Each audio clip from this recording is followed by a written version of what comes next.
Samuel fagbalẽ gbãtɔ ta 29. Akis ɖo David ɖe Ziklag. Azɔ la, Filistitɔwo ƒe aʋakɔ kpe ta ɖe Afek eye Israelviwo ƒe aʋakɔ ƒu asaɖa anyi ɖe vudoawo gbɔ le Yezreel. Esime Filistitɔwo ƒe aʋakplɔlawo nɔ woƒe aʋalɔgowo kplɔm va yina la, David kple eƒe amewo nɔ wo megbe kple Fia Akis. Filistitɔwo ƒe aʋakplɔlawo bia be, nu ka wɔm Israelviwo le afi sia?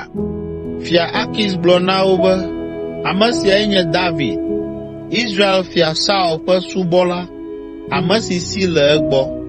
Ƒe aɖewo nye esi wòle gbɔnye eye nyemekpɔ vodada aɖeke le eŋu kpɔ tso esime wòva gbɔnye o.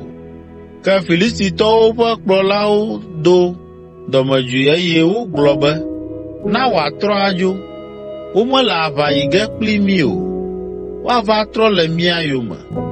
Mɔ nyui aɖe li si dzi wòato awɔ ɖeka kple eƒe aƒetɔ, Saul, wu tɔtrɔ ɖe mía ŋu le aʋa la mea? Ame sia ŋue nyɔnuwo dzi ha le woƒe ɣeɖuɖuwo me be, Saul wu akpe eye David wu akpewo.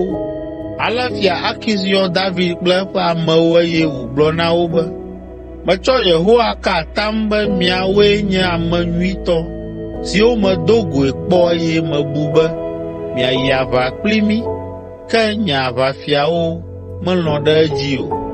Meɖe kuku, migawɔ nu sia ado dɔmedzoe na wo o, ke boŋ mitrɔ dzo kpoo.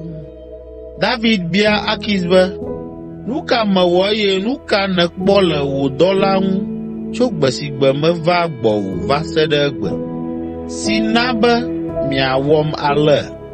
Nu ka ta nyemekpɔ mɔ aɖawɔ aʋa kple nye aƒetɔ ƒe futɔwo o?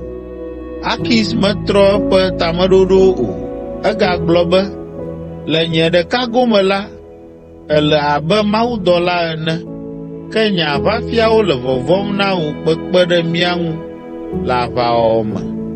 Mifɔ ŋdi kanya eye miadzo ne agu dze ko. Ale David kple eƒe ameawo fɔ ŋdi kanya be yewoatrɔ ayi Filistitɔwo ƒe anyigba dzi, eye Filistitɔwo hã dzo yi Yezreel.